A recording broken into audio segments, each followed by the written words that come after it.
El siglo de las luces, capítulo 30, capítulo número 30. Autor Alejo Carpentier. Pocos días bastaron a Esteban para advertir que Víctor Hughes se había mostrado harto optimista al decirle que el viaje de Cayena a Paramaribo en tales momentos era una empresa fácil. Jeanette, envidioso de la prosperidad de la Guadalupe, también tenía sus corsarios, pequeños patrones rapaces, sin el empaque ni la talla de un Antoine Fouet, que se arrojaban sobre cualquier embarcación solitaria o extraviada, justificando el nombre de Guerra de los Brigantes, con que los norteamericanos denominaban ya la acción marítima de los franceses en el Caribe. Y para procurarse dinero, Jeanette vendía en Surinam a cualquier precio lo que tales gentes le traían. Por lo mismo, solo otorgaba a hombres de su confianza, partícipes de sus negocios, los salvoconductos necesarios para pasar a tierra holandesa. Explicaba su rigor, afirmando que con ellos se evitaban fugas de deportados, como las que habían tenido lugar meses antes, gracias a la complicidad de algún enemigo del régimen. En Cayena, por lo demás, no agradaban las caras nuevas. Todo forastero era mirado de antemano como un posible espía del directorio. Si Esteban no llamaba la atención, era porque se le tenía por un tripulante más de la Venus de Médicis, que permanecía anclada en espera de carga.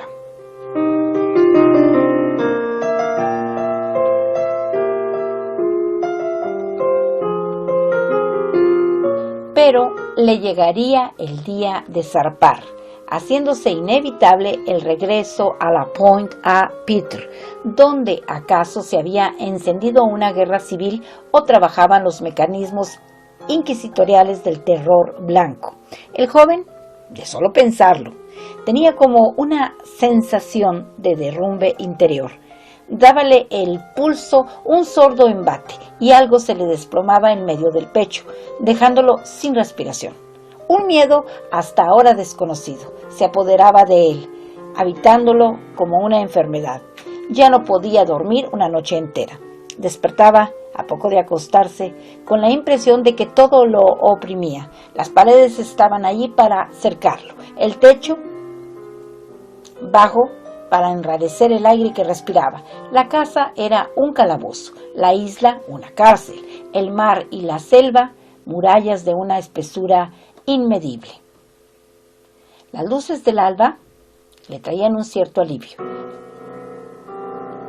Se levantaba lleno de valor, pensando que hoy ocurriría algo, que algún suceso imprevisto le abriría los caminos. Pero a medida que transcurría un día sin peripecias, era invadido por una desesperanza que, al crepúsculo, lo dejaba sin ánimo y sin fuerzas. Se desplomaba en su lecho, quedando en una inmovilidad tal, pétreo, incapaz de hacer un gesto, como si el cuerpo le pesara inmensamente, que la negra Angués, creyéndolo debilitado por algún acceso de fiebre intermitente, le vaciaba cucharadas de pócima quinada en la boca para reanimarlo. Veníale entonces el pavor ante la soledad y, bajando al comedor de la posada, mendigaba la compañía de cualquiera. Hogarth, un bebedor jovial, el acadiense de bíblicas recordaciones, para aturdirse hablando. En eso se supo que Jeanette había sido destituido por el directorio en favor de un nuevo agente, Burnett, que, según se decía, mucho estimaba a Villaud-Barrens. La noticia fue recibida con espanto por los funcionarios de la colonia, temerosos de que los confinados de Sinnamary denunciaran abusos y depredaciones. Se enviaron medicamentos y víveres a los de mayor personalidad y ejecutoria, cuyas acusaciones podían alzarse hasta los oídos del nuevo mandatario.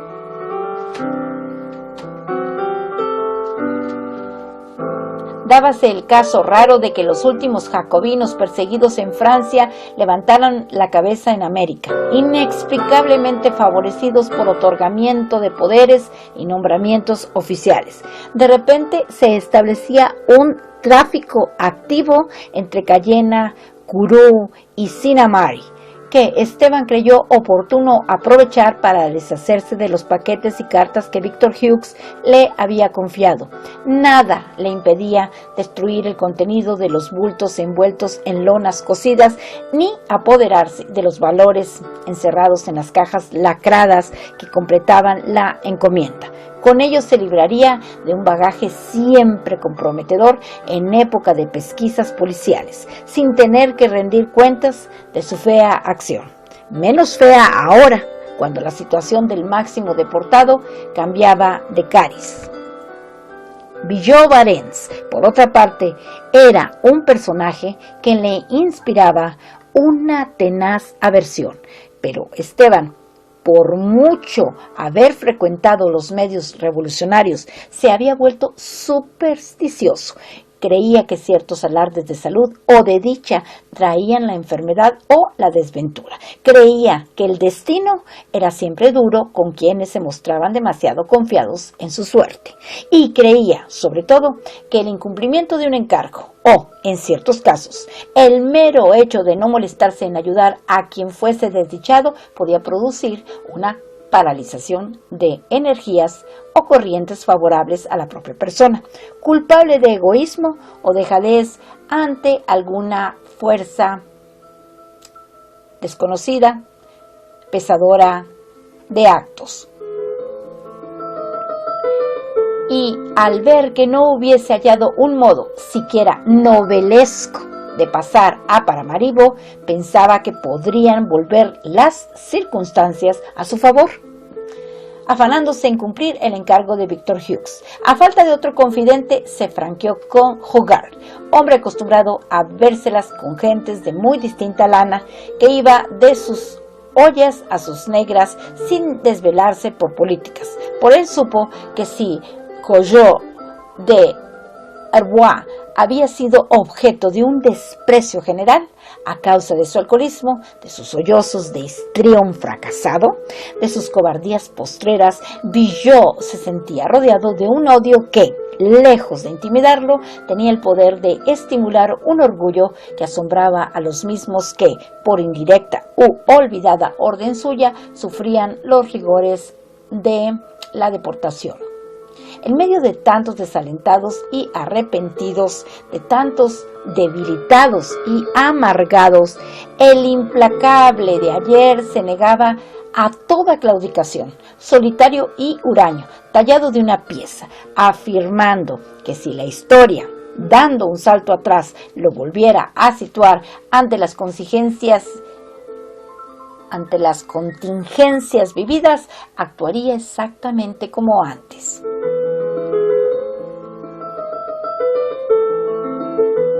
Era cierto que criaba loros y cacatúas, pero era para poder decir, a modo de sarcasmo, que sus aves, como los pueblos, repetían todo lo que se les quisiera enseñar.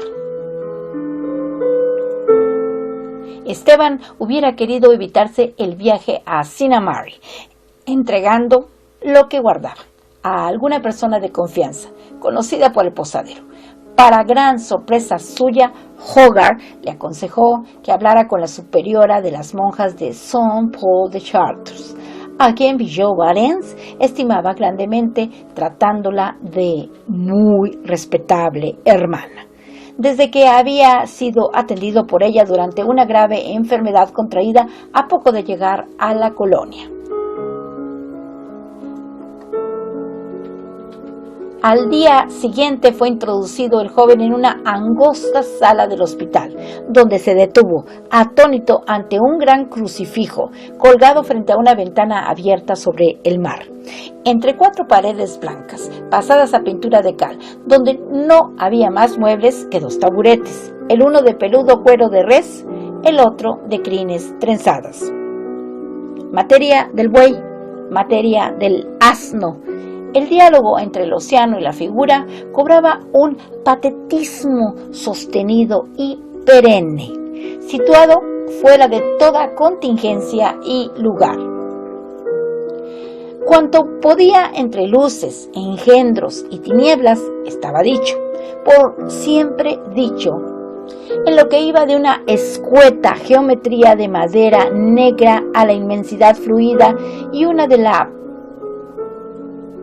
placenta universal, con aquel cuerpo interpuesto, en trance de agonía y renacer.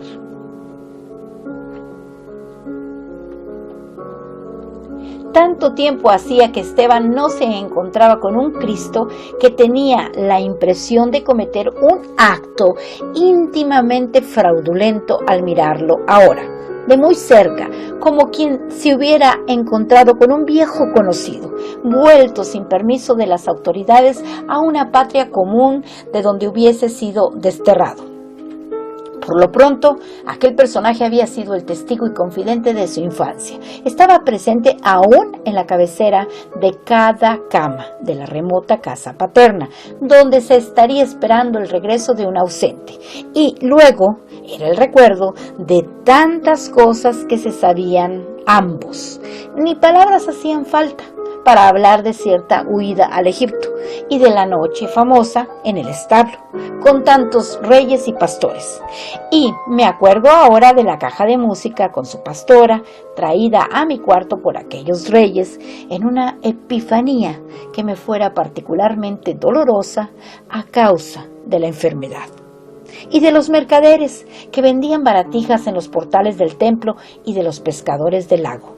Semejantes los veía yo a unos andrajosos y barbudos que pregonaban calamares frescos en mi ciudad, y de tempestades aplacadas y de los verdes ramos de un domingo. Sofía me traía los que le daban las clarisas.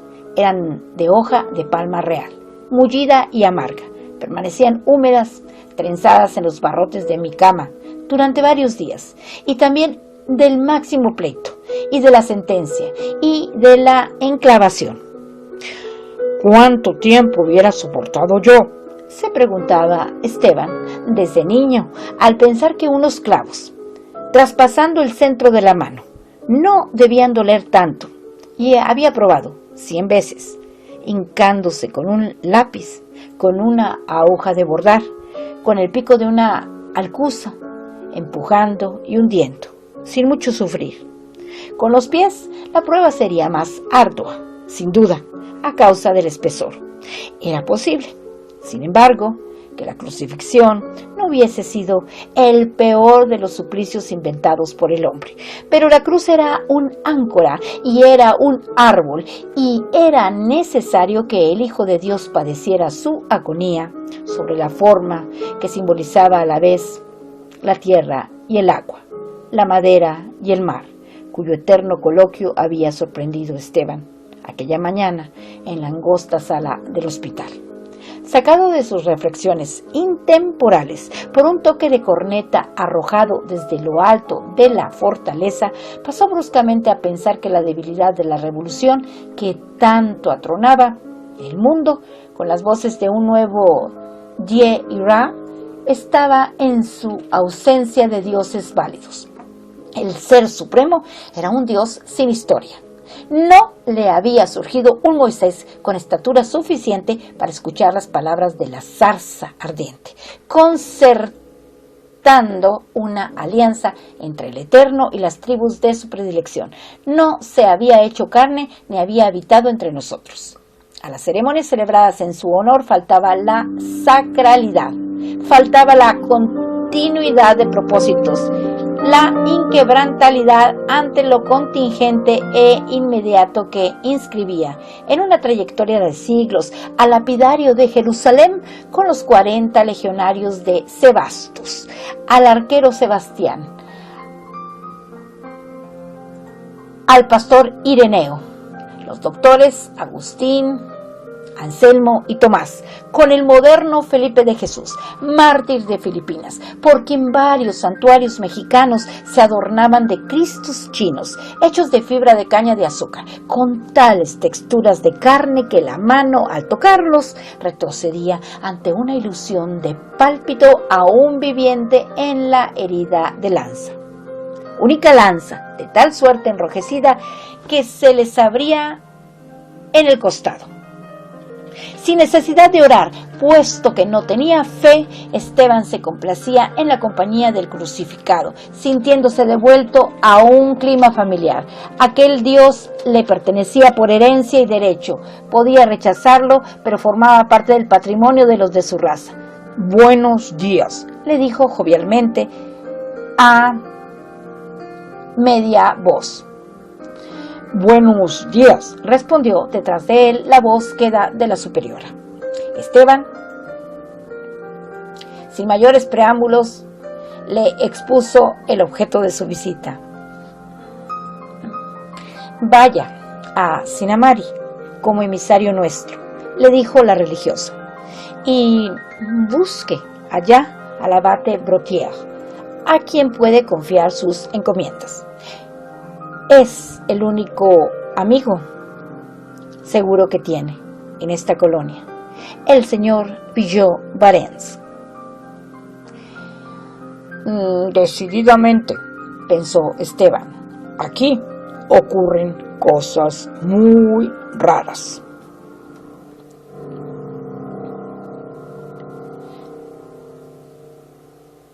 Aquí termina el capítulo 30, es decir, aquí termina el capítulo número 30 del libro que se titula El siglo de las luces, cuyo autor es don Alejo Carpentier. Son las 10 de la mañana con 50 minutos, faltan solo 10 minutos para las 11 de la mañana y hoy es un jueves 16 de septiembre del 2021.